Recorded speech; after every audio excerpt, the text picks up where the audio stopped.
Bonjour à tous, c'est encore une fois un plaisir de pouvoir partager avec vous ce temps de méditation de la parole de Dieu, ce temps de chant et de louange. Et bien sûr, nous redoublons de prière pour que nous puissions à nouveau nous retrouver à l'église pour pouvoir vivre la communion fraternelle, retrouver des temps de méditation de la parole de Dieu ensemble, pouvoir prier les uns pour les autres. Nous confions toutes ces choses au Seigneur Jésus. Il nous a gardés, il est fidèle. Jusqu'à aujourd'hui, nous ne pouvons que proclamer à quel point il a été présent avec nous tous les jours. Il est souverain sur cette situation et nous croyons, nous proclamons que bientôt, très bientôt, eh bien, nous pourrons nous retrouver et revivre la communion fraternelle. Jusqu'à ce moment-là, eh bien, nous sommes heureux de pouvoir apporter à notre manière, à cette manière, eh bien, un temps de culte où nous pouvons aussi interagir avec le chat vidéo qui se trouve sur ce côté-là, à ma gauche, à votre droite pour vous. Et voilà, si vous suivez le culte en direct, eh bien, on peut s'échanger des sujets de prière, on peut s'échanger des réactions sur ce que nous vivons actuellement et aussi se dire bonjour.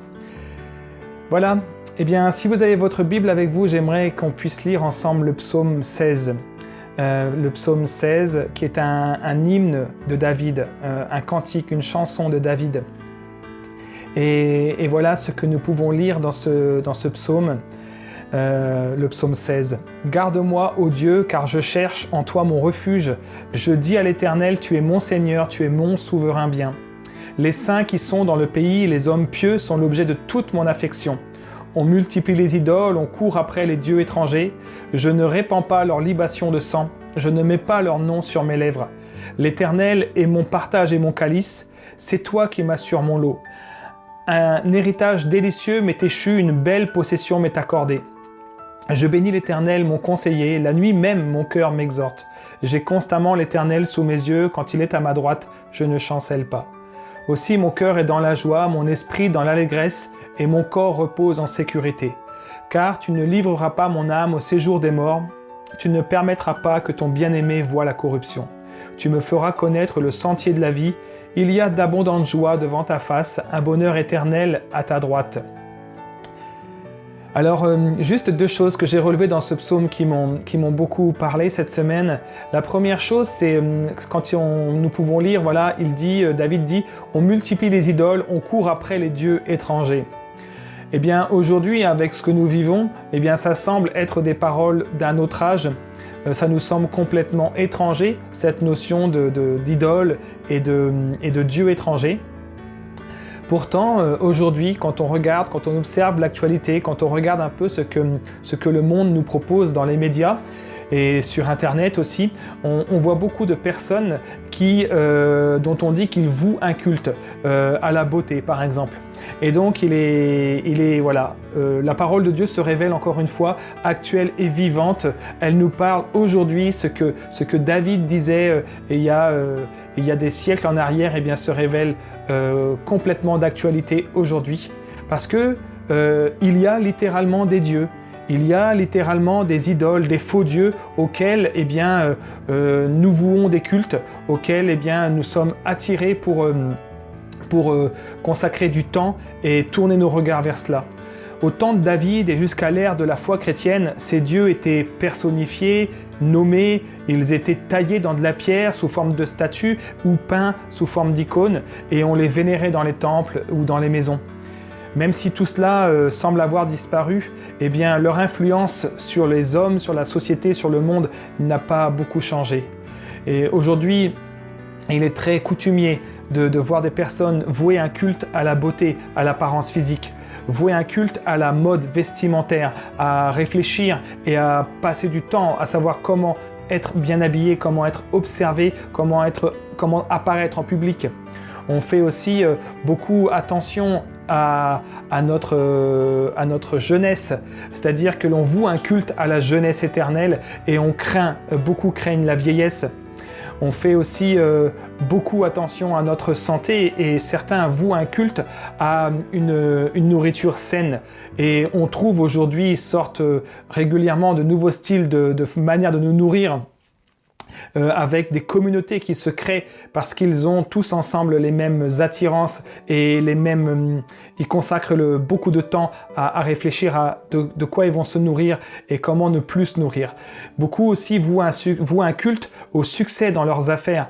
Beaucoup vouent un culte à l'argent, au pouvoir. Certains vont rechercher coûte que coûte à avoir de la renommée. Ils cherchent la célébrité. Et beaucoup d'autres aussi vont vouer un culte aux possessions matérielles. Et ils vont travailler et ils vont coûte que coûte essayer de posséder toujours plus de choses. Ce ne sont que des exemples, mais tous ces principes auxquels nous donnons volontairement et personnellement de la valeur viennent doucement mais sûrement contrôler nos vies et nos choix. On va y consacrer du temps, de l'énergie et du travail. Pourquoi? Parce que nous sommes persuadés que c'est cela le vrai bonheur, que ça va nous procurer de la joie et que tout cela va enfin donner un sens à notre vie. Eh bien, ces choses qui sont contemporaines aujourd'hui, elles étaient sensiblement les mêmes à l'époque de David, et David fera le choix de ne pas suivre ces valeurs-là, et il choisira de bénir l'Éternel, de chercher en Dieu un héritage et une possession. Il fera de Dieu son partage et il dira la coupe où je bois. Et si nous faisions aujourd'hui ce choix, nous trouverions en Dieu ce que nous cherchons. Et nous trouverons en Dieu ce que le monde ne peut pas offrir. Et comme David, il termine ce psaume en disant « Tu me feras connaître le sentier de la vie, il y a d'abondantes joies devant ta face, un bonheur éternel à ta droite. » Voilà, les trois choses sont réunies dans ce verset, la vie, la joie et le bonheur. Un seul sentier, nous dira David, le sentier de la vie. Nous le connaissons. Jésus nous dira que c'est lui le chemin, la vérité et la vie, le seul chemin qui mène à la vie. Il nous dira aussi qu'il y a d'abondantes joies devant sa face. C'est bien ce que nous recherchions, d'être constamment joyeux. Sachons qu'il y a d'abondantes joies dans la présence de Dieu. Et enfin, il nous parle d'un bonheur, et pas un bonheur passager ou un bonheur conditionné, mais un bonheur éternel qui ne finira jamais. Alors si Jésus est notre bien le plus précieux, alors nous trouverons en lui ce qu'il est impossible de trouver dans le monde, et ce que nous aurons trouvé en lui, il sera impossible de le perdre, car il est constamment à notre droite. J'ai constamment l'Éternel sous mes yeux, dira David, et c'est la seconde chose que j'ai relevée dans ce psaume et qui m'a porté toute cette semaine. J'ai constamment l'Éternel sous mes yeux, quand il est à ma droite, je ne chancelle pas. Aussi mon cœur est dans la joie, mon esprit dans l'allégresse et mon corps repose en sécurité. Se trouver à la droite de quelqu'un a beaucoup de sens et a beaucoup de répercussions dans notre vie. La droite de quelqu'un, c'est la place d'un avocat pour un accusé. Être à la droite de quelqu'un, c'est aussi celle du soutien dans le combat. Et enfin, être à la droite de quelqu'un, c'est aussi la place de celui du compagnon de voyage. En Jésus, nous avons tout cela à la fois. Tout au long de nos journées, le Seigneur Jésus nous fera profiter de sa présence dans cette perspective-là. Il a payé pour nos fautes et il plaide pour nous devant Dieu. Il a ce rôle d'avocat pour nous. Il est à nos côtés dans nos combats et quand nous tombons, il nous relève. Et enfin, il est notre compagnon de route à notre droite et il nous montre la voie, il nous encourage, il prend soin de nous jour après jour. Un jour, nous ne le sentirons plus simplement à nos côtés, mais nous le verrons face à face, conformément à ses promesses. Et c'est ce que nous voulons vivre jour après jour, marcher à côté de lui. Et il nous dit, voilà, à côté de moi, vous ne chancellerez pas. À côté de moi, vous reposerez en sécurité. Et j'aimerais donc tout simplement pouvoir, que nous puissions lire ensemble ce psaume. Je vais donc vous le partager et que nous puissions, voilà, pendant quelques instants, méditer ces paroles, les faire nôtres comme une prière, partager avec le Seigneur ce temps de méditation, de prière aussi. Et notre désir, c'est qu'au travers de sa parole, le Seigneur puisse nous aider à détourner nos regards des fausses promesses de ce monde et pour que nous puissions être attirés par ce qui a vraiment de la valeur, pour ce qui compte vraiment, pour que nous puissions trouver le sentier de la vie qui est Jésus-Christ, que nous puissions découvrir les joies abondantes qu'il y a dans sa présence et que nous puissions jouir de ce bonheur éternel à ses côtés. Voilà, juste on va lire ensemble ce psaume et je vais demander, oui Seigneur, que tu puisses faire de ce temps où nous ne sommes pas concrètement les uns à côté des autres, mais que ce soit un temps d'unité en l'esprit.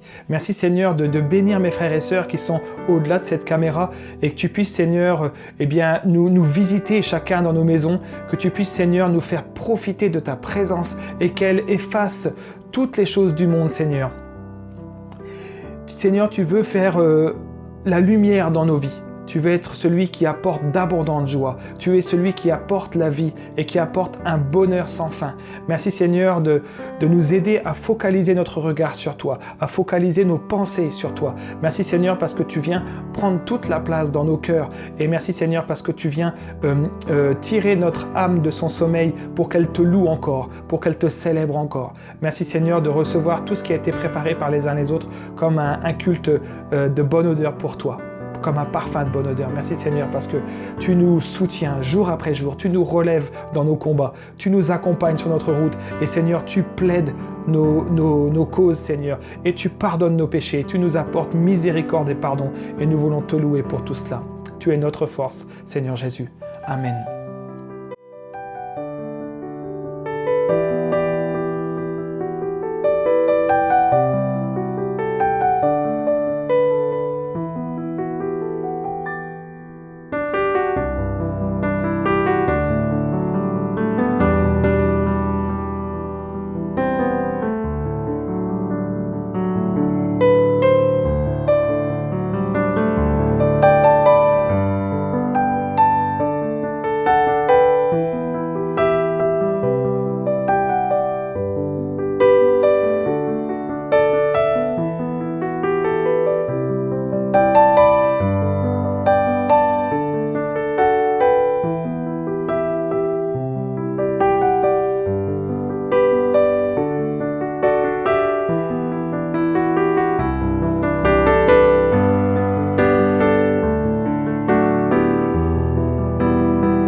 Tu es ma force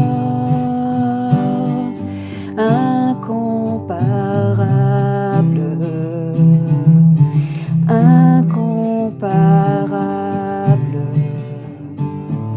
Tu viens à moi, tu es l'espoir incomparable, incomparable. Tu viens à moi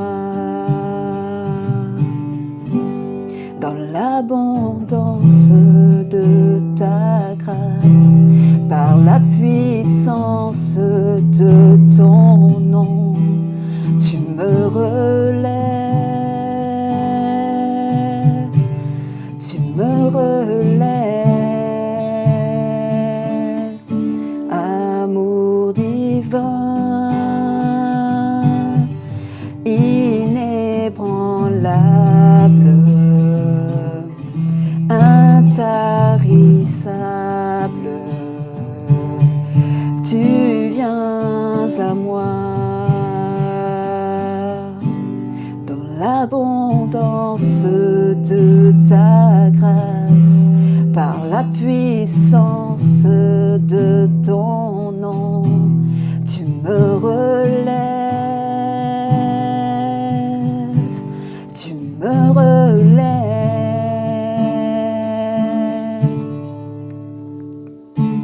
Ta bonté, Seigneur, s'élève jusqu'aux cieux.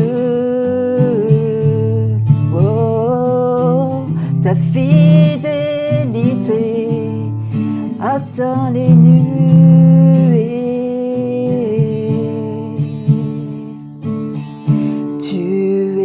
ma force, incomparable, incomparable. Tu viens à moi dans l'abondance de ta grâce, par la puissance de ton nom, tu me relèves, tu me relèves,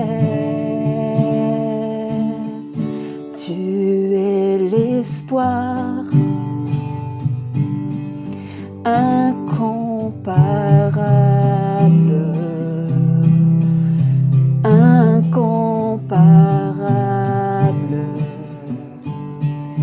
Tu viens à moi.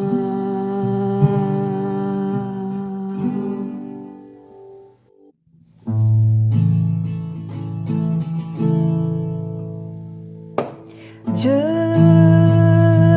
tu es grand et digne de louange. Dans la cité de Dieu, la ville sainte, joie de toute la terre.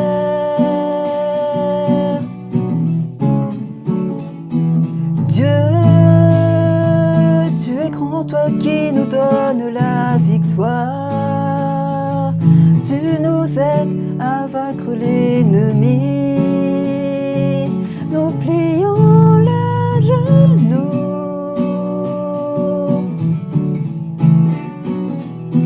Seigneur, nous voulons élever ton nom. Et nous te disons merci pour ce que tu fais dans nos vies. Seigneur, ton amour ne tarit jamais. Tu es le Dieu d'éternité, tu règnes sur la terre et dans les cieux. Dieu, tu es grand et digne de louange. Dans la cité de Dieu, la ville sainte, joie de toute la terre. Dieu, tu es grand, toi qui nous donnes la victoire. Tu nous aides à vaincre l'ennemi. Nous plions le genou.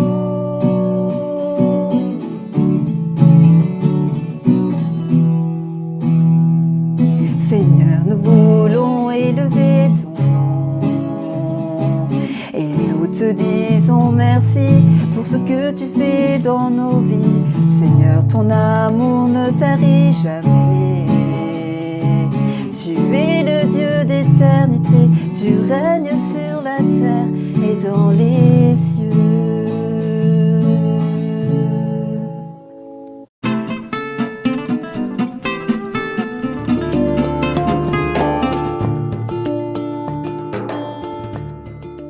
Bonjour à tous, moi c'est Valérie et aujourd'hui je vais vous lire ce livre qui s'appelle Jésus et la fosse aux lions. On y découvre ce que Daniel nous apprend sur Jésus. Ce livre il a été écrit par Alison Mitchell et il a été illustré par Catalina Echeverry. Alors c'est parti, Jésus et la fosse aux lions. Sais-tu que les plus anciennes histoires de la Bible sont un peu comme des énigmes ? Si tu fais bien attention, tu peux y repérer des allusions à Jésus. Tu peux voir ces allusions chaque fois que quelqu'un dans l'histoire ressemble un peu à Jésus. Dans cette histoire, il y a beaucoup de lions. Mais vois-tu ce lion très spécial sur la page d'à côté ? Chaque fois que tu le verras, cela voudra dire qu'il y a une allusion à Jésus dans le récit. Ce livre raconte la passionnante histoire de Daniel. Ce qui la rend encore plus intéressante, c'est que tu peux justement y trouver des allusions à Jésus. Es-tu prêt à commencer l'histoire ? C'est parti ! Est-ce que tu as des petites habitudes ? Tu aimes peut-être chanter dans le bain, ou te tourner les pouces, ou peut-être que tu préfères mettre tes doigts dans le nez. Bark ! Voici l'histoire de Daniel qui avait lui aussi une habitude. C'était une très bonne habitude, mais elle lui a causé de gros ennuis. Daniel connaissait Dieu, le seul vrai roi qui règne sur toutes choses et sur tout le monde. Daniel aimait beaucoup Dieu. 3 fois par jour, il s'agenouillait devant sa fenêtre pour prier. Prier, c'est parler à Dieu. Nous pouvons lui parler n'importe où, n'importe quand et de n'importe quoi. Ça, c'est une très bonne habitude. Mais comment une si bonne habitude pourrait-elle causer de gros ennuis ? Daniel travaillait pour Darius, le très puissant roi de Babylone. Daniel faisait tellement bien son travail que le roi voulait que ce soit lui qui dirige tout le royaume. Mais les autres serviteurs du roi Darius n'aimaient pas Daniel et ils n'aimaient pas non plus le Dieu de Daniel. Ils ont donc décidé de faire quelque chose pour que le roi soit en colère contre Daniel. Ils avaient juste un problème. Daniel n'avait rien fait de mal. Rien du tout. C'est alors qu'ils ont eu une idée. Et s'ils se servaient de l'habitude de Daniel pour lui attirer des ennuis? Les ennemis de Daniel ont poussé le roi Darius à créer une nouvelle loi. Cette loi disait qu'il était interdit de prier qui que soit d'autre que le roi pendant 30 jours. Et si quelqu'un ne respectait pas cette loi, il serait jeté dans une fosse remplie d'énormes lions, des lions affamés. Oh non! Qu'allait faire Daniel? S'il obéissait au roi de Babylone, il serait en sécurité. Mais s'il voulait obéir à Dieu, le seul vrai roi qui règne sur toutes choses et sur tout le monde, il devait continuer à prier. Et cela voulait dire que Daniel allait servir de nourriture aux lions. Être en sécurité ou servir de nourriture aux lions? Qu'est-ce que Daniel allait choisir? Les ennemis de Daniel se sont tout doucement approchés de sa maison et ont regardé par la fenêtre. Daniel était en train de prier. Ils l'avaient attrapé. Leur piège avait fonctionné. Ils se sont alors précipités pour tout raconter au roi. Daniel allait bientôt servir de nourriture aux lions. Le roi Darius a cherché et cherché toute la journée un moyen de sauver Daniel. Mais il n'a rien trouvé. Même le roi n'était pas capable de changer la loi. Alors, à la tombée de la nuit, les soldats du roi ont emmené Daniel vers la fosse remplie d'énormes lions, des lions affamés, et ils l'ont jeté dedans. « J'espère que ton Dieu pourra te sauver, » a dit le roi. On a roulé une grosse pierre sur l'ouverture de la fosse, et tout le monde est allé se coucher. Mais le roi n'arrivait pas à dormir. Toute la nuit, il s'est tourné et retourné dans son lit. Au petit matin, il s'est précipité vers la fosse. « Daniel, ton Dieu a-t-il réussi à te sauver des lions ?» a demandé le roi. Puis, il a écouté. Une voix s'est élevée de la fosse. « Oui, ô roi, je ne suis pas blessée. Dieu a envoyé son ange pour fermer la gueule des lions. Dieu m'a sauvée, car je n'avais rien fait de mal. Rien du tout. » On a tiré Daniel de la fosse et il n'avait pas la moindre égratignure. Daniel avait fait confiance à Dieu et Dieu l'avait sauvé. Puis comme le roi Darius était un roi très important, il a écrit à tous les peuples de tous les pays du monde entier. Il a dit « Le Dieu de Daniel est le Dieu vivant. Il est le seul vrai roi qui règne sur toutes choses et sur tout le monde, maintenant et pour toujours. Il sauve son peuple. » Fin. Non, ce n'est pas du tout la fin. Il est temps de rechercher les allusions à Jésus. Retourne en arrière et regarde à nouveau les images du livre. Il y avait beaucoup de lions dans cette histoire, mais as-tu repéré le lion très spécial ?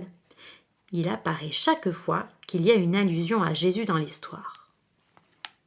On rencontre ces allusions à Jésus chaque fois que Daniel ressemble un peu à Jésus, le Fils de Dieu. As-tu trouvé les 4 lions ? Voici ce qu'ils signifient.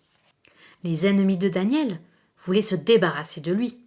Alors ils ont essayé de lui causer de gros ennuis. C'est aussi ce que les ennemis de Jésus lui ont fait. Mais dans son travail, Daniel n'avait rien fait de mal, rien du tout. Ses ennemis ont dû inventer une nouvelle loi pour lui causer des ennuis. Tout au long de sa vie, Jésus n'a rien fait de mal, rien du tout. Alors ses ennemis ont inventé des mensonges pour lui causer des ennuis. Quand Daniel a entendu parler du projet de ses ennemis, il savait qu'il allait être arrêté et jeté au lion. Qu'a-t-il fait ? Oui, c'est bien ça.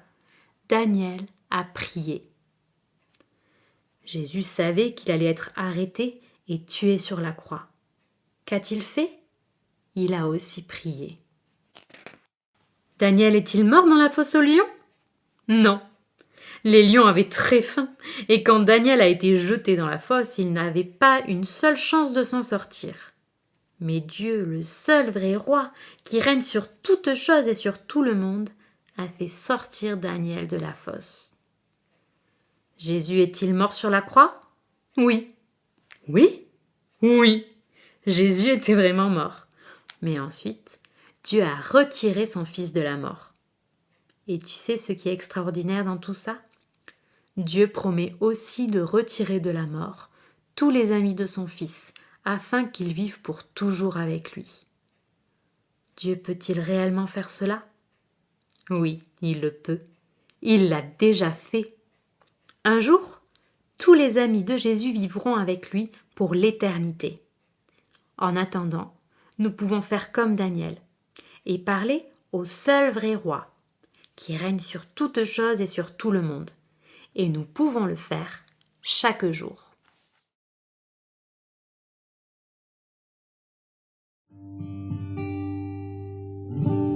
Le Fils de Dieu voudrait t'entourer de ses puissants bras d'amour.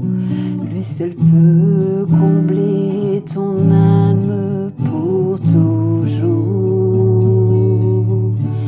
Oh, donne-lui ta vie entière, son esprit plein de lumière descendra sur toi et te guérira. Jésus, oh Jésus,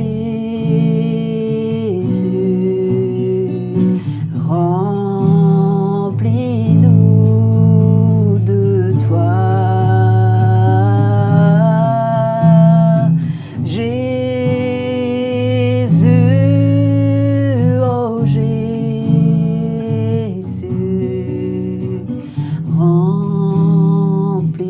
remplis-nous de toi.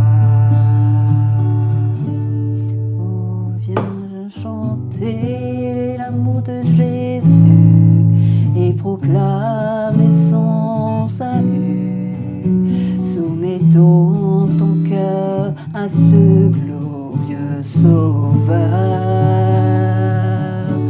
Oh, donne-lui tes larmes, tes pleurs, donne-lui tous tes soucis. Tu vivras pleinement en Jésus-Christ. Jésus, oh Jésus, remplis-nous de toi. Jésus,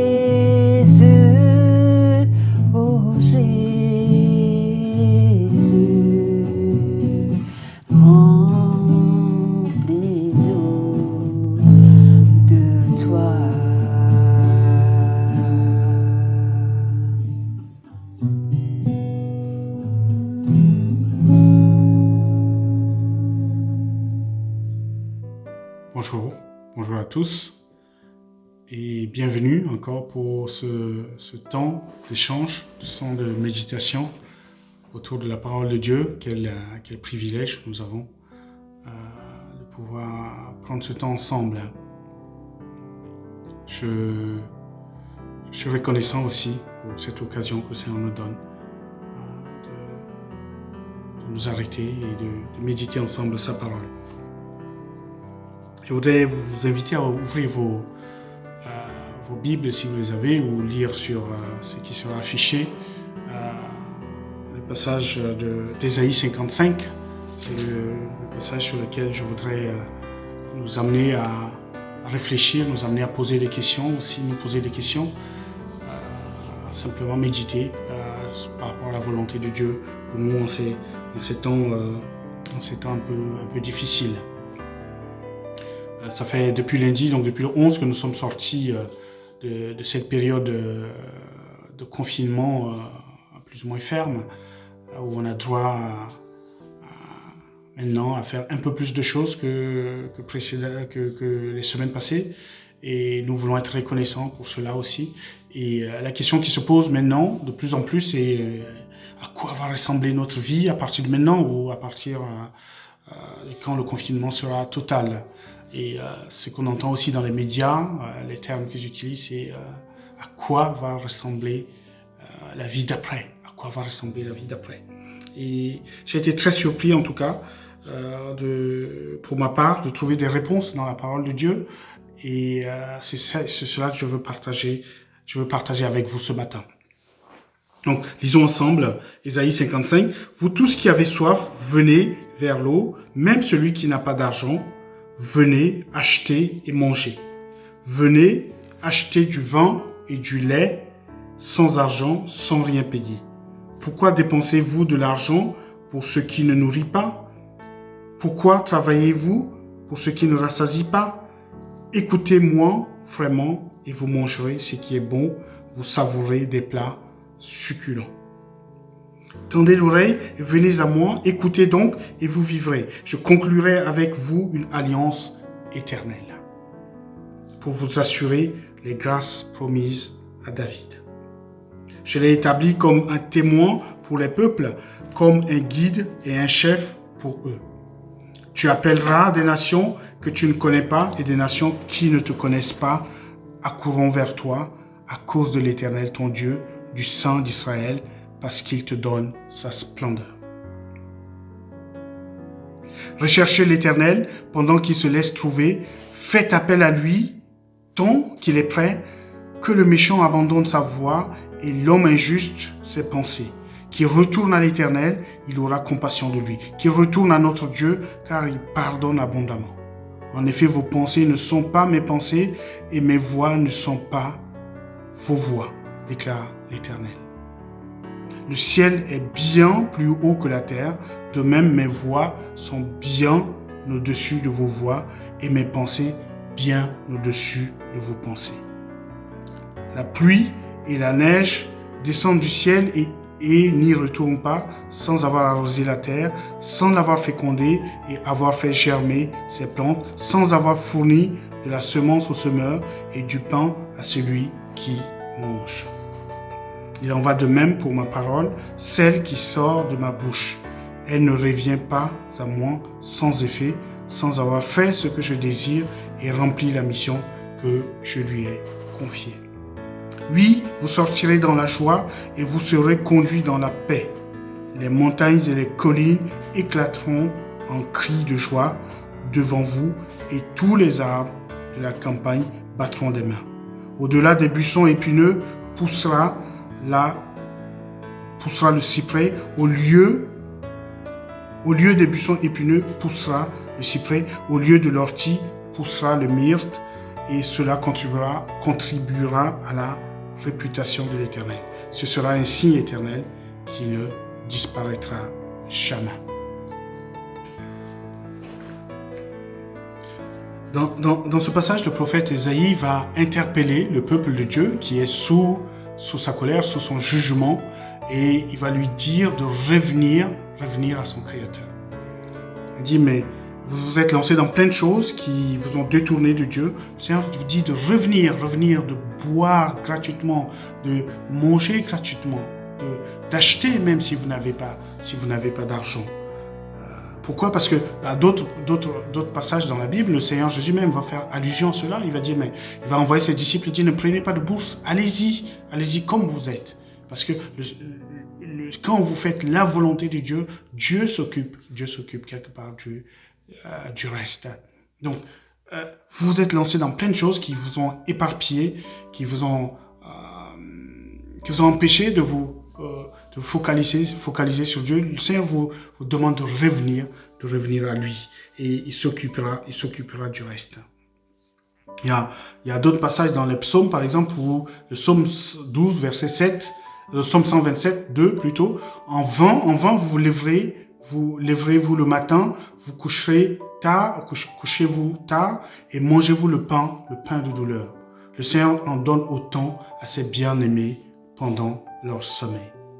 Le psaume 16 va nous dire, tu me feras connaître le sentier de la vie, il y a d'abondantes joies devant ta face, des délices éternelles à ta droite.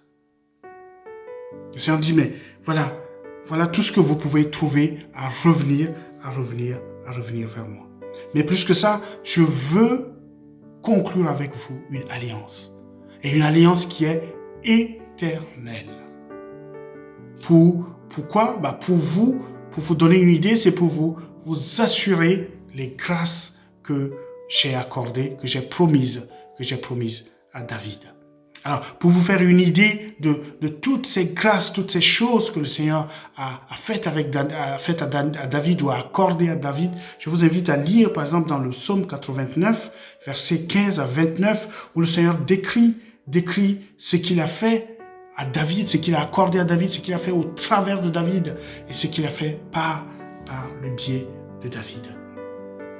Vers la fin, le verset 26, verset 26 du psaume 89, il dira ceci, lui, David, il m'invoquera, il dira, tu es mon Père, mon Dieu, le rocher de mon salut, et moi je ferai de lui le premier-né, le plus élevé des rois de la terre. Je lui conserverai ma bonté et mon alliance lui sera fidèle. Je rendrai sa prospérité éternelle et son trône comme les jours des cieux. Et je vous invite aussi à mettre ce passage, lisez en entier le psaume 89, 16, 15 à 29, où le Seigneur décrit vraiment tout ce qu'il a fait au travers de David. Et mettre ce passage aussi en contraste ou en parallèle, ça dépend, avec le passage de 2 Samuel 7, 8, où le Seigneur s'adresse par l'intermédiaire de son prophète à David et lui dit « Maintenant tu diras à mon serviteur David, ainsi par l'Éternel des armées, je t'ai pris au pâturage derrière les brebis pour que tu fusses chef de mon peuple sur Israël. » Voilà, 2 passages que le prophète va quelque part, à quel il va faire allusion pour permettre au peuple de Dieu de comprendre le plan de délivrance que le Seigneur veut leur accorder. Il dit, mais je veux conclure avec vous une alliance qui est éternelle et pour vous garantir les promesses que j'ai faites à David. David était un simple berger, gardait ses brebis, le Seigneur l'a sorti du pâturage, il en a fait un roi. Et quel roi! Et il a fait des œuvres extraordinaires au travers de la vie de David. Par le biais de David, Dieu a fait quelque chose. Dieu a béni son peuple. Dieu a béni, lui a accordé un territoire. Il l'a pacifié. Il lui a accordé la prospérité. Et le peuple pouvait vivre en paix. Les guerres pouvaient cesser. Le peuple pouvait prospérer. Et le monde entier avait les yeux sur ce petit royaume que Dieu a choisi et sur lequel il a placé son nom. Il a placé l'homme selon son cœur. Voilà à quoi fait allusion ici le prophète Ésaïe. Pour que le peuple comprenne ce à quoi le Seigneur le rappelle. Il dit, revenez à moi. Je vous appelle au salut, je vous appelle à la repentance. mais voici le contenu de ce que je vous offre. Voici le contenu de ce que je vous offre.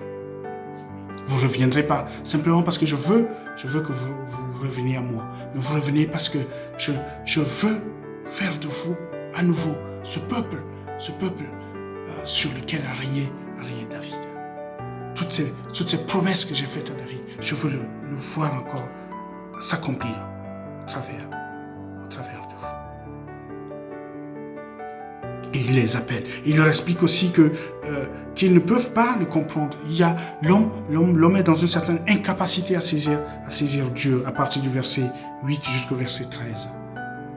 Que ces voix ne sont pas nos voix et que nous avons besoin avant tout de revenir à lui pour commencer à comprendre qui il est vraiment. Au verset 6, il dit, recherchez l'Éternel pendant qu'il se laisse trouver. Faites appel à lui pendant qu'il est prêt. Que le méchant abandonne sa voie et l'homme injuste ses pensées. Qu'il retourne à l'Éternel. Il aura compassion de lui. Qu'il retourne à notre Dieu car il pardonne abondamment. Notre Dieu est un Dieu de pardon. Et à partir du verset 8, il leur explique, oui, mais pourquoi? Parce que tel qu'il fonctionne, ils ne pourront pas accéder à lui parce que ses pensées sont largement au-dessus de nos pensées. Et que nous ne pouvons pas le saisir si nous ne revenons pas de tout notre cœur à lui.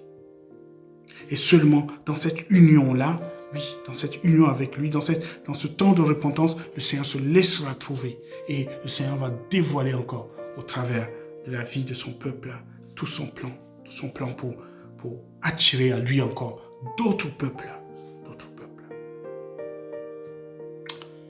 Quand je lis ces passages, ces beaux versets à propos de l'alliance de Dieu, que l'alliance que Dieu veut établir avec son peuple, je ne peux pas m'empêcher de me l'appliquer à moi-même. La première chose qui me vient à l'esprit, je dis, mais Seigneur, pardonne-moi. Je confesse à Dieu mon incrédulité. Je confesse vraiment à Dieu mon incrédulité parce que j'ai pu peut-être, je l'ai rendu petit dans ma vie. Je l'ai peut-être rendu même petit dans mon service à lui. J'ai voulu être utile peut-être par moment à Dieu alors que je dois me laisser être utilisé complètement par Dieu. C'est ce qui est arrivé avec David. Dieu allait le chercher de là où il était, dans les pâturages, nous dit de Samuel. Et il en a fait un roi. Voilà le schéma de Dieu. Voilà comment Dieu fonctionne. Et Dieu en a fait un très, très, très grand roi. Dieu lui a accordé la sagesse et il a régné selon la sagesse de Dieu. Et cela ne souffre d'aucun doute possible, parce que ce schéma n'est pas celui du monde. Un simple berger comme David ne peut pas devenir roi sur un peuple comme Israël. Mais ça, c'est le schéma de Dieu. Et cela m'interpelle et me dit, mais oui, sûrement que j'ai rendu Dieu petit dans ma vie, Dieu petit dans ma famille, dans mon service, que j'ai rendu Dieu petit, parce que j'ai cherché à l'appréhender avec la logique humaine. Et je demande aussi au Seigneur oui Seigneur, dis-moi quelle est cette alliance spécifique que tu as pour moi.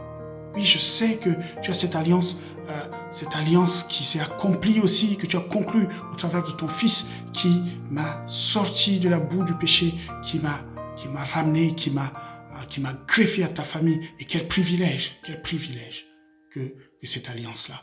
Mais je crois aussi que le Seigneur a pour chacune de nos vies une alliance spécifique, comme il a fait avec David. Quelle est cette alliance pour ta vie? Quel est le plan de cette alliance pour ta vie? Quel est le plan de cette alliance pour ma vie? Que le Seigneur nous révèle cela, que le Seigneur nous révèle cela, afin que nous puissions vivre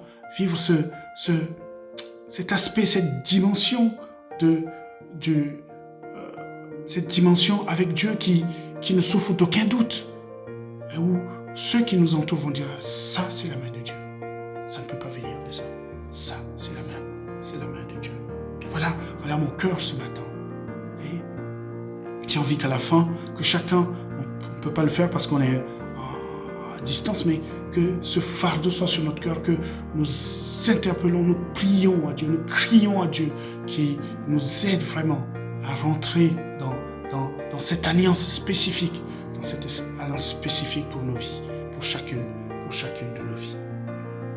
Oui, quelle est cette alliance spécifique que Dieu a pour nous? Quelle est cette alliance spécifique que Dieu a pour son Église ici à Beauvais? Mais quelle est cette alliance que Dieu a pour son Église ici-bas? Que le Seigneur aide les chrétiens à rentrer pleinement dans cette alliance-là. Et je pense aussi au fait que ce passage m'a aussi fait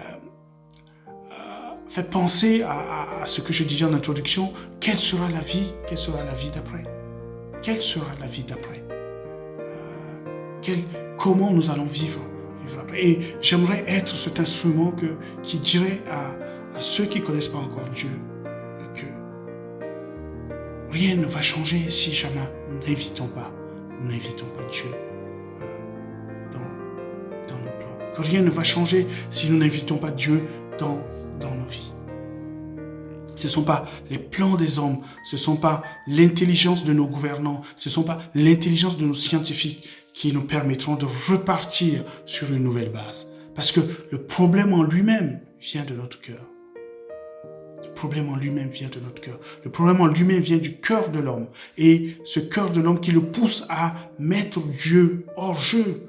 C'est le cœur de l'homme qui le pousse à vouloir prendre la place de Dieu. C'est là où est le problème. Et si nous ne nous adressons pas à la racine de ce problème-là, le monde d'après va ressembler très probablement au monde d'avant. Parce que qu'est-ce que le monde nous offre en réalité? Le monde nous dit, mais pour vivre ensemble, nous avons besoin de nos gouvernants qui vont nous faire des législations, qui vont nous permettre de cadrer, d'organiser notre vie sociale, d'organiser nos activités, le travail. Et malheureusement, force est de constater que la loi ne suffit pas. La loi ne suffit pas parce que la loi n'a jamais changé le cœur. Nous avons peur de la loi parce qu'il y a la punition qui va avec. Mais radicalement, la loi ne peut pas changer notre cœur. Et en tant qu'enfant de Dieu, je n'ai pas peur de la loi parce que la loi de Dieu est inscrite dans mon cœur. Et cette loi, elle est parfaite.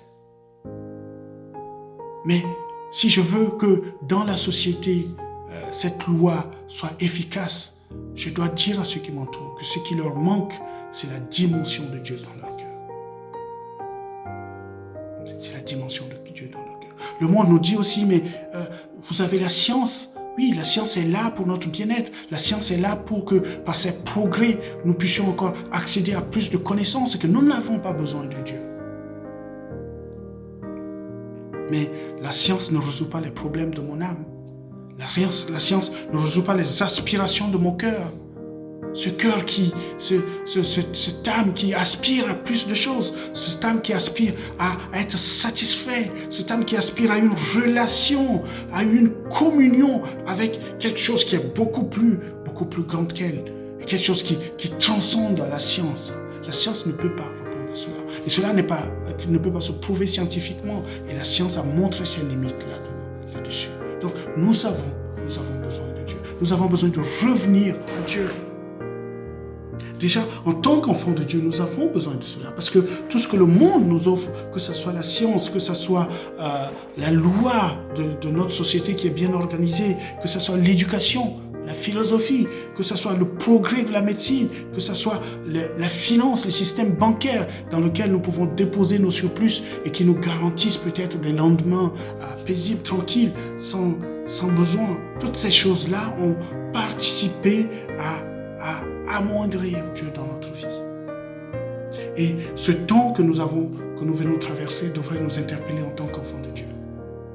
Et nous faire prendre conscience que peut-être que nous avons laissé ces choses-là rentrer dans notre relation avec Dieu et venir amoindrir les choses, amoindrir la grandeur de Dieu, venir rendre petit dans la vision que nous avons de Dieu. Et empêcher Dieu d'agir dans nos vies, d'agir au travers de nos vies, d'agir au travers de notre Église.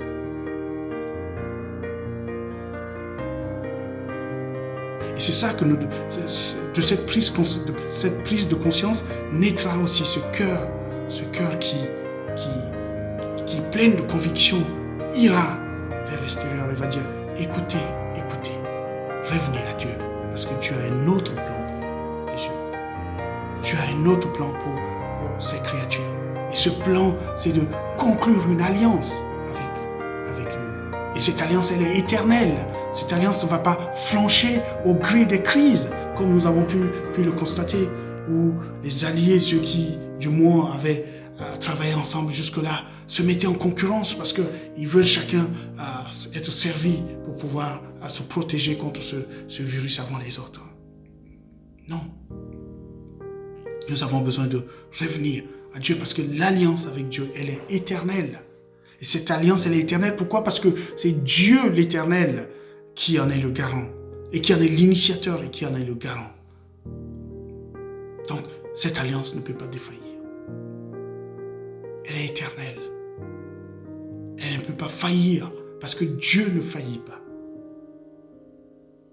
Oui, c'est de cette conviction que naîtra aussi cet engagement à aller vers les âmes qui ne connaissent pas encore le Seigneur. Pour leur proclamer ces années de délivrance que le Seigneur a en réserve. Il dit, mais cherchez-moi pendant que je me laisse encore trouver. Parce qu'après cela viendra le jugement. Le jugement, il sera certain. Et Dieu ne se laissera plus trouver pendant le jugement. Ce sera sa justice qui va s'appliquer. Mais aujourd'hui, c'est encore le temps de grâce. Aujourd'hui, c'est encore le temps de grâce. Et si le monde de demain devrait changer, c'est nous, les enfants de Dieu, qui devons être porteurs de ce message. Et dire autour de nous qu'il y a une autre alternative. Venez à moi, nous dit l'Éternel, pour que nous puissions conclure ensemble une nouvelle alliance. Une alliance éternelle. Parce que depuis tout ce temps, mon cœur souffre et vous attend. Mes bras sont ouverts et attend que ma créature revienne vers moi. Voilà le message que le Seigneur veut nous laisser aujourd'hui. Et que cela pèse sur notre cœur. Que cela nous pousse encore à porter la voix de notre Dieu au-delà de nos églises, dans nos familles, dans nos lieux de travail et vers notre peuple, pour que le plus puisse revenir, le plus grand nombre puisse revenir au Seigneur. Que le Seigneur nous bénisse et que le Seigneur nous aide vraiment à ne pas le réduire dans notre vie, à ne pas nous laisser intimider par ce que le monde nous offre.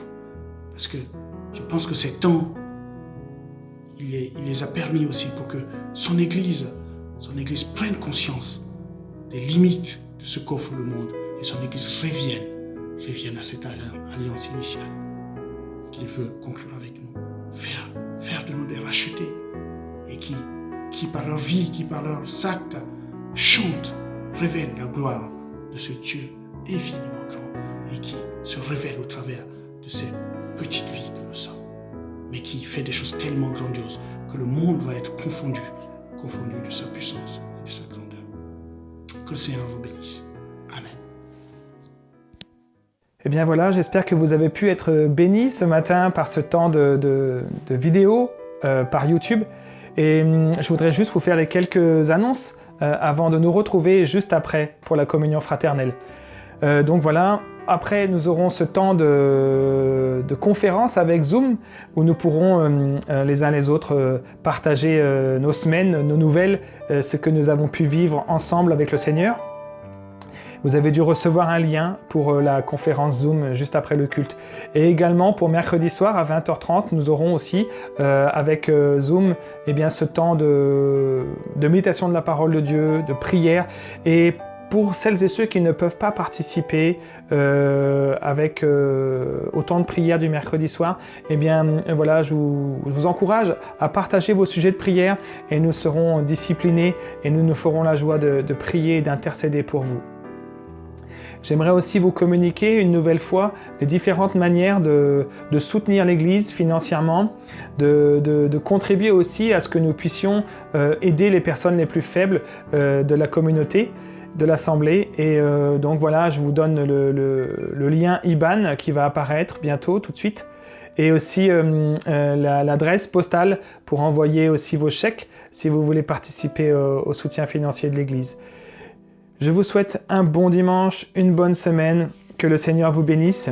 À tout de suite pour ceux qui participent à la communion fraternelle et à bientôt, à mercredi soir pour ceux qui participent au temps de prière. Et puis à dimanche prochain, à nouveau au travers d'un culte en vidéo. Bonne semaine à tous, soyez bénis. Au revoir.